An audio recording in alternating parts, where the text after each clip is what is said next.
Hello humans, welcome back to this series, and by now you should already have a design document. You should also be having an idea and understanding of how we're going to be approaching this, as well as probably have all the software required on your computer. I went over this in the last video, so if you missed that, you better go and check it out again, because I won't be bothering with software anymore. Okay, now it's finally time to launch the engine. So obviously by now, if you haven't already downloaded the launcher and created a profile, now's the time to do that. Okay, wait for it to log in. Right, so here we go. Now first of all, you can download different versions of the engine. So if you would like to work with the same version that I'm working with right now, you can easily download that, because in the future there's going to be obviously a lot more than 4.15. Right, I will probably upgrade halfway through, well, assuming Epic stays within their timeline on Trello, and I stay on my timeline with this, with this tutorial series. But whichever the case, you can always launch, the required version of the engine, and you will have no problems following along. Now, let's just go over these tabs real quick when it comes to the Unreal Engine, because there's quite a few stuff. By the way, check this out. The Rogue One prototype droid was actually rendered in Unreal. Pretty cool, right? Yeah, so this engine actually, let's talk about the engine first before I launch it. Now, first of all, knowing how to work with Unreal has a lot of, how should I say it, benefits, not only in terms of making a game or programming or audio engineering or anything in general that comes together in a game, but it can also be pretty good at making movies, because Unreal has a non-linear movie creator, not unlike Premiere Pro or Resolve or I don't know, Cyber, what was it, what was the name of that software now? Cyber Director, Power Director. There we go, Power Director or something. Anyway, the point is that you basically have a couple of tracks, and you have all the cameras you can work with. So you can take the shot, you can also edit it. There's animations. It's a very powerful thing. It's called a sequencer. And most of these trailers, like all of these trailers for like Fortnite, Paragon, and all these other games coming out from Epic, they're actually made with sequencer, and they're all rendered in game. There's no such thing as pre-rendered cutscenes, etc. with these guys, because, like I said, like this stuff is pretty powerful. Okay. Also, it'd be pretty good to create a forum or an answer hub. I forget which one of these needed a separate account, but it's better to have one just in case. And obviously you can view the wiki, the roadmap, the blog, etc., from here, and they got some cool stuff in here as well. Obviously this is going to be different by the time you watch this, because you'll be in the future. So anyway, Unreal is a very powerful engine, very easy to learn it, but it's very hard to master it, really, because it's a lot of companies, they make a modification, and Epic sometimes implement it.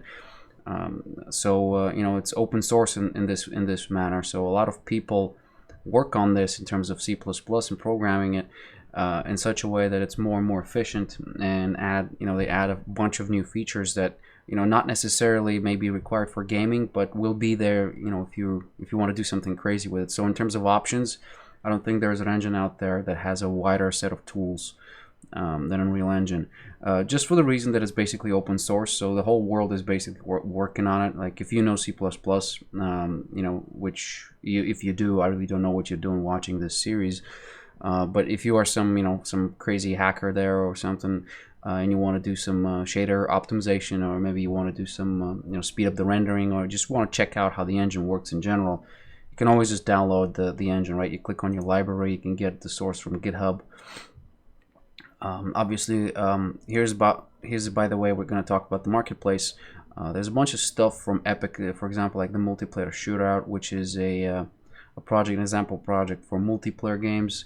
They have tutorial series on their documentation page. Frankly, Unreal's documentation is kind of weak. It's actually the weakest point of it, and to be honest, I doubt there's anyone out there who knows the full extent, who can basically utilize the full capabilities of this engine, because it's got so much stuff in it that you might even need different people working on different parts of the engine, right? You might have one guy working on visual effects only, because the cascade system they have there is just so advanced and so powerful that you can make some pretty cool things, amazing stuff really with effects.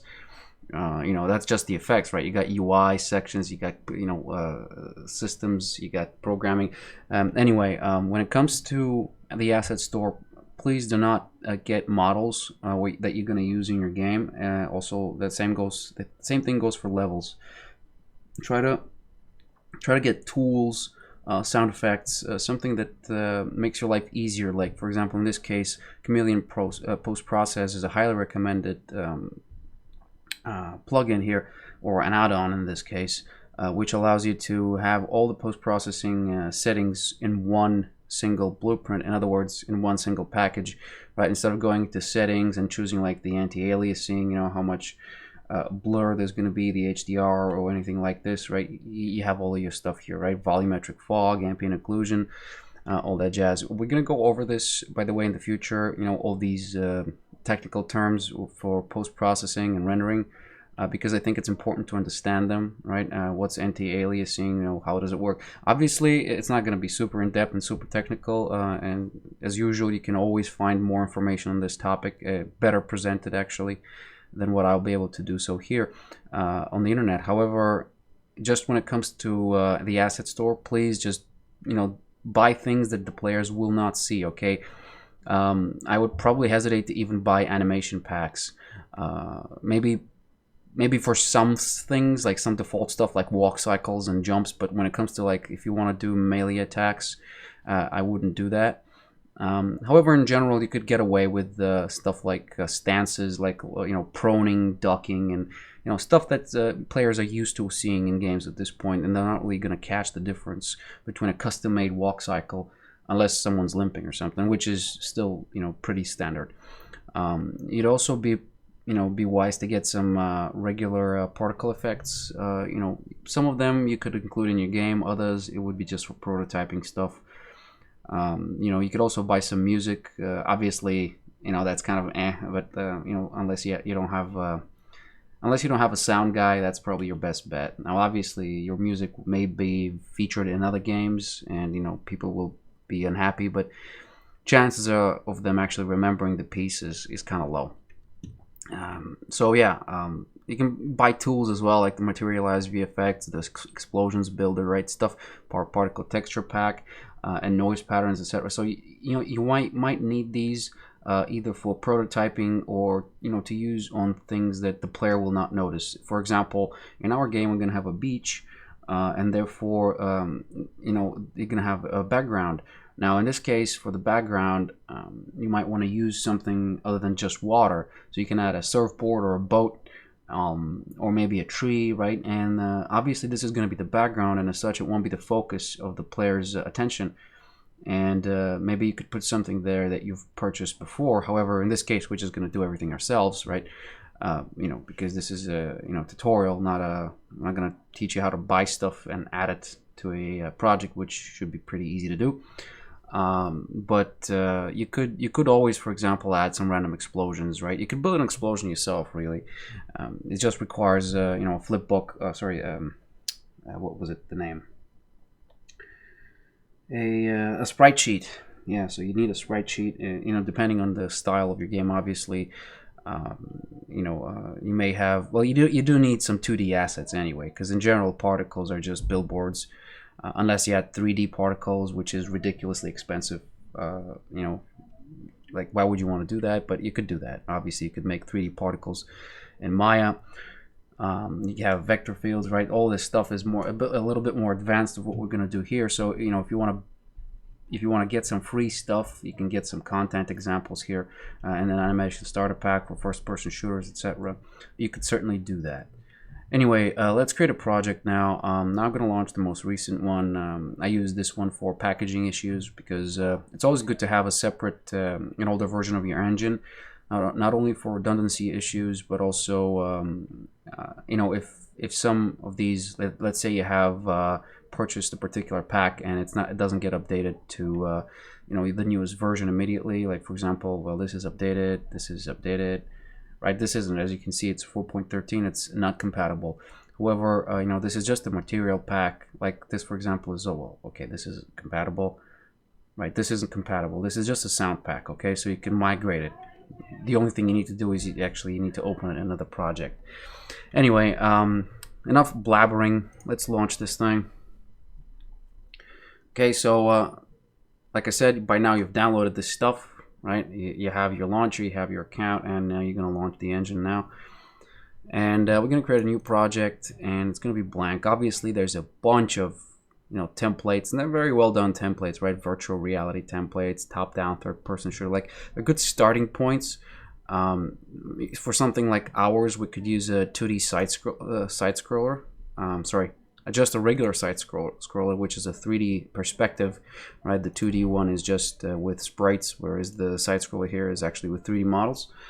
You can obviously see what kind of assets are used. You could go and find the documentation, but in this case, we're just going to start with blank blueprint project. Don't bother with C++ yet. You can always convert your project back and forth, especially since blueprints can, and they do actually, as far as I know at this point, do this by default. They compile into C++ code, and there's very little overhead in using blueprints. So whichever one you choose at this point is not about performance or about preference, right? If you're used to C++, go to C++, but I'm assuming you're not because you're watching this. So go to Blueprint, and like I said, in some cases Blueprint is actually superior to C++, right? This is only used if you want to drill down and modify the actual engine code and maybe do something really fancy, or if you want to be extremely hardcore about your optimization, which what uses which memory. But this is not your job, okay? This takes too much specialization and too much time for the benefits it's going to provide you. You'd be better off hiring an actual programmer that has done this and only this throughout their career, because they'll do it better than you and they'll do it faster than you, okay? The knowledge required to do this just does not outweigh the the benefits, right? Because you're only going to get, let's say, 2 or 3 frames improvement on some systems. In general, you want to do this if you're going to be releasing on consoles or maybe on Android phones, and you're going to be releasing some really high-tech stuff, okay? In general, hardware these days is powerful enough to run even unoptimized games easily, especially considering that Unreal Engine is very good at compiling and very well optimized engine in general. Okay, so we're going to start our project now. First and foremost, we got to choose where it's going to be. And if you remember correctly, what I said here, for some reason I have example projects here, but this was the space that we created. This is the workspace where we're going to be making our game, okay? And if you remember what I told you, that we need to create our project folder to be in the actual workspace folder, okay? So what we're going to do, we're going to create a folder here, and we're going to say this is our how are we going to call this game anyway? I don't know, Wormball. I don't know, let's just call it Worms for now. Obviously the name of the game does not matter, you can change it later. So we're going to call this Worms, and we're going to choose this as our target folder for the project. And we're going to call our project volleyball. Yeah, let's just use volleyball. Very original, but whatever. Now, obviously, depending on what you'll be making, this is your preset, as in where it's going to be, like what exactly the settings are going to be. You can change this later. The quality is going to depend on, it's going to depend on what your system is. And like you could start with starter content. Like it wouldn't be that much of an issue. You could certainly dig around with it, but I think this might actually detract from the learning experience. However, just for the sake of it, let's add it because it's a simple folder and it's going to give us something to play with. In other words, I'm going to show you how to set up the version control within the engine and how we're going to add this this stuff to the depot. Anyway, create the project. It's going to do its little thing, like it's going to compile, initialize, all that jazz. If you have a C++ Well, listen, I'm not going to be giving examples of C++ because I'm going to assume you don't know it. Okay, and if you do, you really don't have. I don't know what you're doing here. Okay, so let's dismiss this for now because frankly, we're not going to need these plugins here. Now, as you can see, we have a starting level, and this might be a little bit confusing for now, but let's just forget this, right? Let's forget about this. In general, you would want to go to settings and change the starting level. I usually don't bother with it because you know, it just increases your load time. So if you have a big level and it's your first level, in other words, it's your loading level, every time you open up the engine and you open up your project, you're gonna have to wait for the whole thing to compile. Right? Like the shaders need compiling, or everything needs to be rendered. Whereas this is a very simple scene. It's opening up very fast, and it's not dark, like it's not black, right?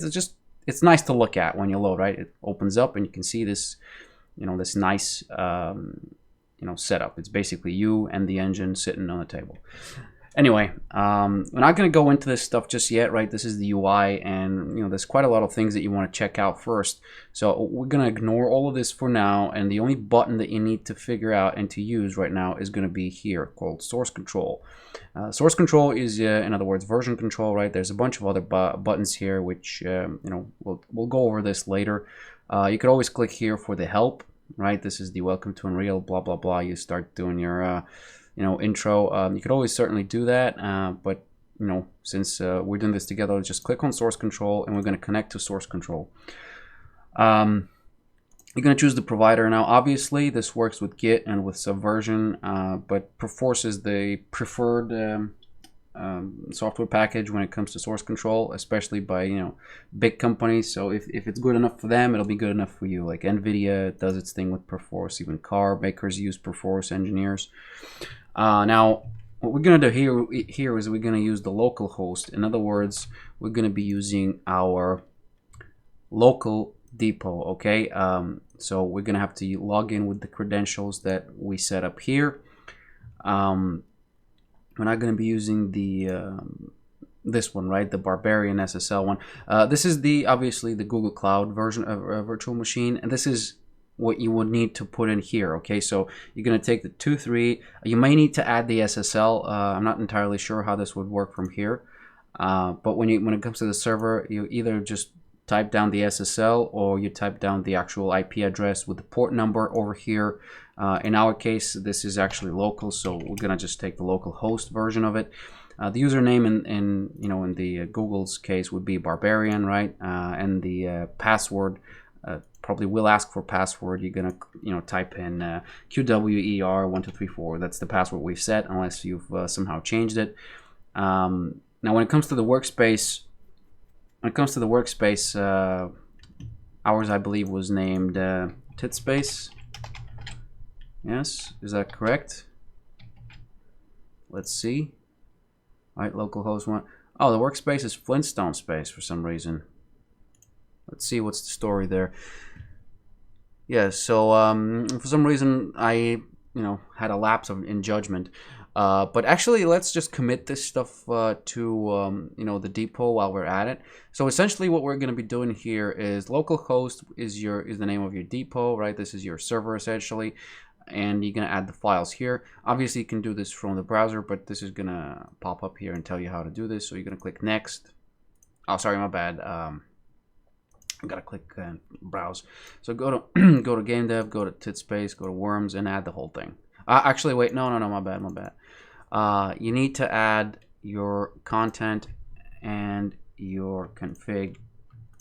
Okay, you need to add both of them. So basically, add your config and again browse and add your content.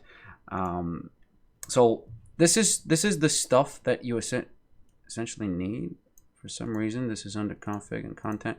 You know what? Forget about this, and just, you don't want this. It's too cumbersome and too annoying. So what you're going to do, open up your worms volleyball, and what you're going to do is just going to mark for add, and as such, you will mark it for your default. Use the default change list, which, this is the regular change list. So this is your project file. Now what you're gonna need here is, if you remember, if you open up the Perforce to YouTube, Perforce to Unreal Engine 4, assuming you don't have any typos, you can see here the type map, and this is gonna tell you which folders you need. Source is needed only for, this is the actual C++ code, is needed only if you actually have a C++ project. But what am I doing? I told you I won't be talking about C++. So in our case, we only need the config file, the content file, and the my project. So the project file, on our machine. In other words, we're gonna add the content. So we're gonna mark this for adding. All right, we're gonna add the same change list, and then we're gonna add the configuration files as well. So we're gonna mark for add.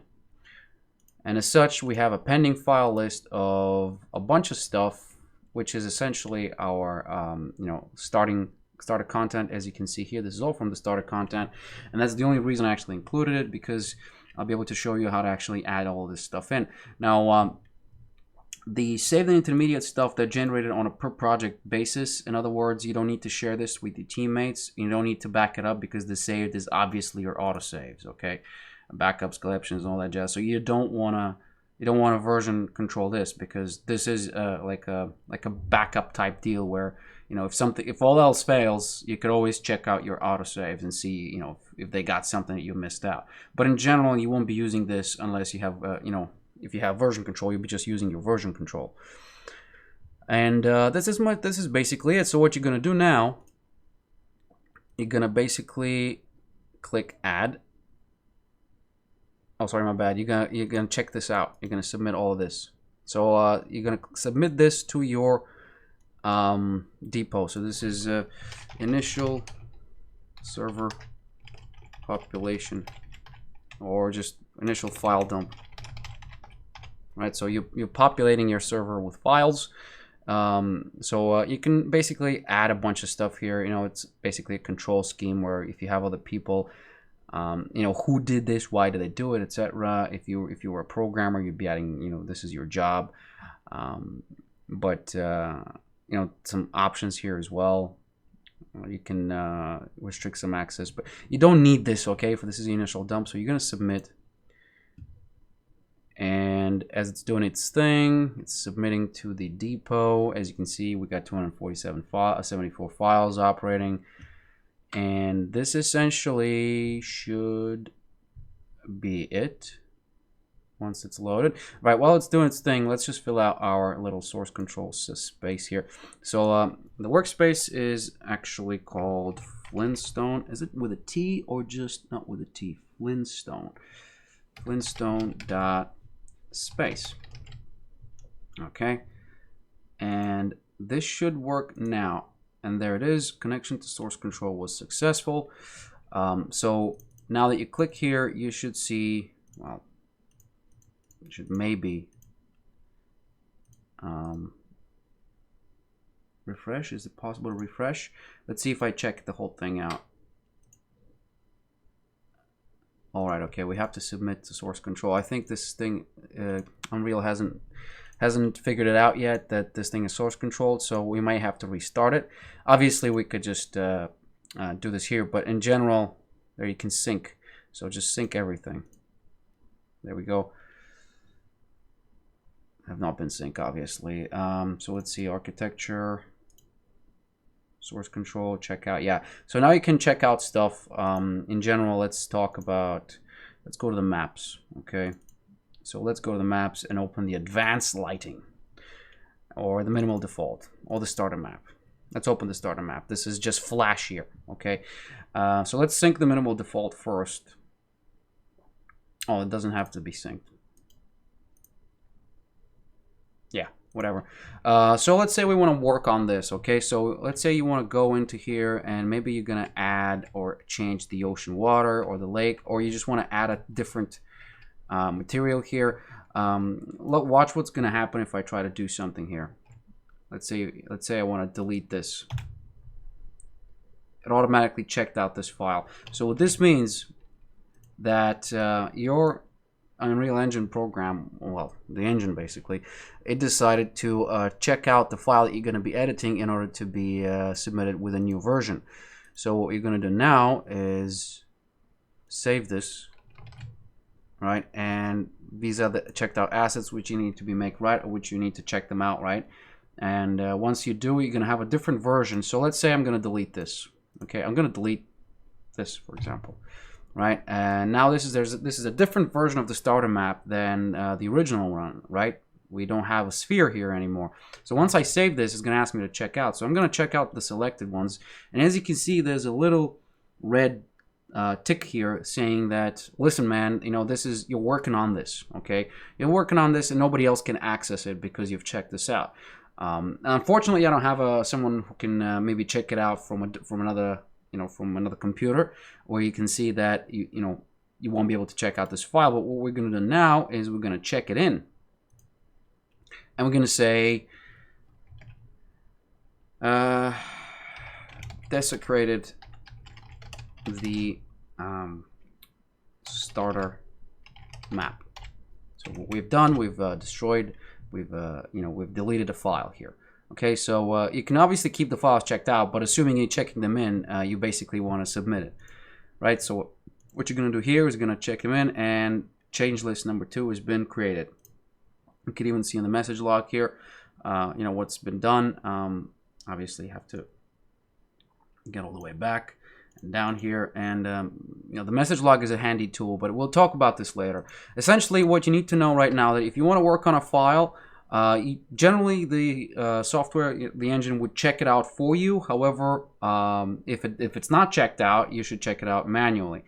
You could refresh, obviously, see if someone else have done something, in other words, sync it, and you can check the history of the file. In this case, we have created the file dump, right? This is the first thing we did, and then we see here it's actually been submitted, and here we have only checked it in, and we have desecrated the map.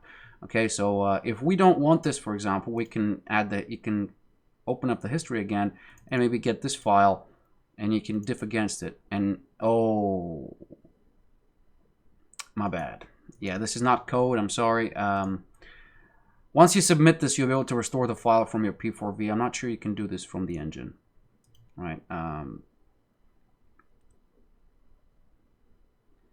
Yeah, this would only work from PNGs if you have the 2D assets module. But in general, you have to restore stuff from your P4V client. Okay, but anyway, let's say here that we've done our work. Okay, all of this is set up. We're going to save, and we're going to obviously check them out again. Saving the map. Hopefully, it will save in time.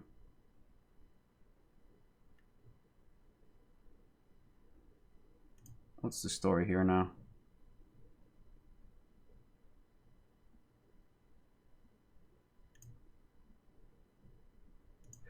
Okay. For some reason, this is trying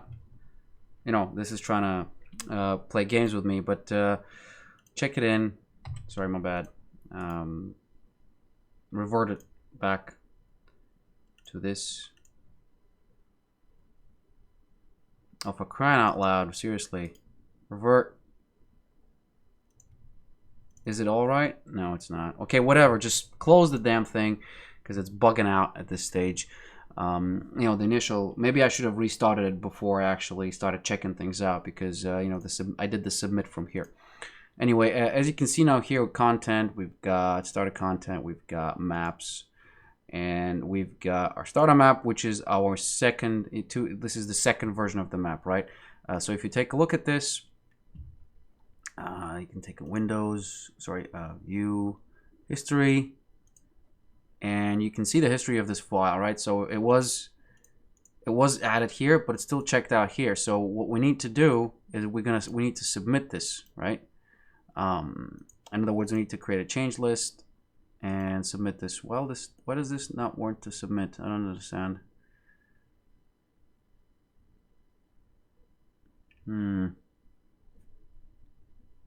Yes, this should generally be a different one. So this should be saying that it's a new file, and it should be in your change list, as you can see here. For some reason, maybe maybe it's been a while since I've used it, but it's been a while since I've used this, this P4V. I usually do this from the engine. Anyway, I'll take a look into it, and I'll clarify this later down the line. But in general, the workflow is as follows: you basically, right-click, check a file out, and then once you're done, you check it back in and you save your progress. Let's see in the depot. Yes, okay, so never mind. It automatically syncs it at this point. Now, if I remember correctly, before you actually had to submit it manually. I'm not sure. I think the engine submits it automatically to the depot, because in general you can check things in on your only on your workspace. That's actually pretty nice. In other words, it already creates a change list, etc.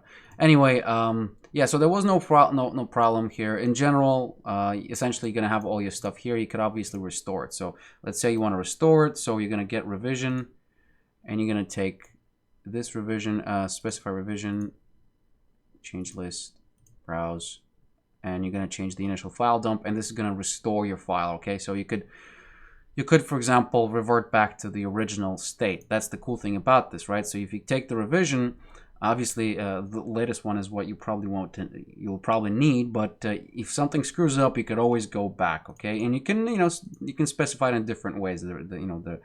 The actual date and time, the revision, you can just type here, which is like 2 or 1, right? This is the 1. I'm not sure if you need to do this with the actual slash, but I'm pretty sure it should be 1 in this case. But we're not going to restore it. We're going to leave this file desecrated. You could also mark it for delete. In other words, if you mark it for delete from here, it's going to remove it from the workspace, but it's not going to remove it from the depot. Okay, it's going to stay there just in case something happens. Anyway, there's another thing that we almost forgot here is the workspace settings. In other words, I just wanted to show you the folder map. Anyway, let's just see here. Workspaces, right click here, and you're going to click on edit workspace. And as you can see here, you've got the workspace mappings. That's what it's called. So when you open this up, you can see that we are actually mapping only these 2 files, right? So if you take a look at this, all of these folders are mapped to the depot. In other words, you don't actually have to, you're not syncing the rest of these files, right? Remember, we actually had different files here. We have intermediate and saved. These things are not source controlled. In other words, you don't actually need them in your depot. So you can't, you don't submit anything. It's just there. They're there. As far as I remember correctly, I think you can actually remove them from your workspace by marking for deleting them. But what's the point really? They're not getting in your way, and so just keep them there. But I just wanted to show you that you could, in general, add your customize your folder mappings. In other words, you could just type this is your your root folder, and then what's it mapped to. But you could use the visual client as well, because you can add different folders, right? You can subtract this or even delete it, right? You can select it and exclude it, etc. So just forget about this, but in general, be aware that it's available and that it's existing, because you may need to, depending on what kind of folder structure you have, you may need to actually exclude some stuff here, right? Or include some of them. Right, so that's basically it. That's all I wanted to show you guys. Now we're going to talk about branches later. And actually, I don't think we're going to need them at all, but let's just say that branches are available if you want to, screw around, maybe branch from your own project. I'll show this to you later once we're done with our game, and let's say it will be our version 1.0, and we want to do a DLC or what's its face, a patch, right? So you do this with a branch, right? You get a branch, and you continue on. You have a stable version here. So anyway, that's it from me, guys. Just make sure that you understand how this whole thing works, right? When you check out a file, right? You can even check it out from here. You can check it out, open it, and in other words, you can even do this with the config. Let's say you want to check out the default game settings, right? So you're going to check it out and open it. And as you can see here, I've opened it. I can do some edits, and after that, once you're done, you check it back in. However, we haven't done any changes, so we're going to revert. Once you do any changes though, you check it back in and then you submit it. If you do this from the P4V, if you do this from the engine, it's going to submit it for you. Okay, so that's basically it. Whichever one you choose, just make sure that the whole thing actually goes onto your depot, right? When it comes to your change list, you can obviously always submit it, but there's nothing to submit in this case, right? There's actually nothing to submit because we haven't checked out anything and checked it back in. Yeah, by the way, one more thing. If you actually do something weird, let's say you check it out, a file, or you mark it for adding when you don't want to mark it. Let's say you marked intermediate for adding. That's something you really don't want to do because this thing is getting compiled and recompiled every time you open the engine. You don't want this. So what you got to do is just going to click right space and click revert files. Revert, and this is going to remove the mark for add. In other words, if you accidentally add something you don't want to, you can remove it from here. Or if you got it in the depot already, you're going to have to do the whole trick from workspace, right? You're going to open it, edit it, and change the workspace mappings. In other words, exclude the stuff that you've added from the depot, and after that you're actually going to have to go into your P4A, which is your administrative bit, and you go into the depot and you're actually going to have to delete different things. Like, so let's say if you wanted to delete the config, it actually obliterate it. So even if it's deleted from your workspace, it's not deleted from your depot. Okay, right. Well, we've got this thing over with, so I hope you guys understood what I was trying to show you here. Definitely experiment with this. Create a file, create a random file, play around with it a little bit, and in the next video we're going to actually start working with the engine. But don't expect us to go gung-ho there, because we're just going to have a prototype. We're going to prototype a level, and after that we're going to actually jump straight into Maya, because we need some assets to work with, right? We can't just, we need some assets. We need our players to be in the game. Okay, so yeah, that's it, guys. Thanks for watching, and yeah, I'm out. Bye-bye.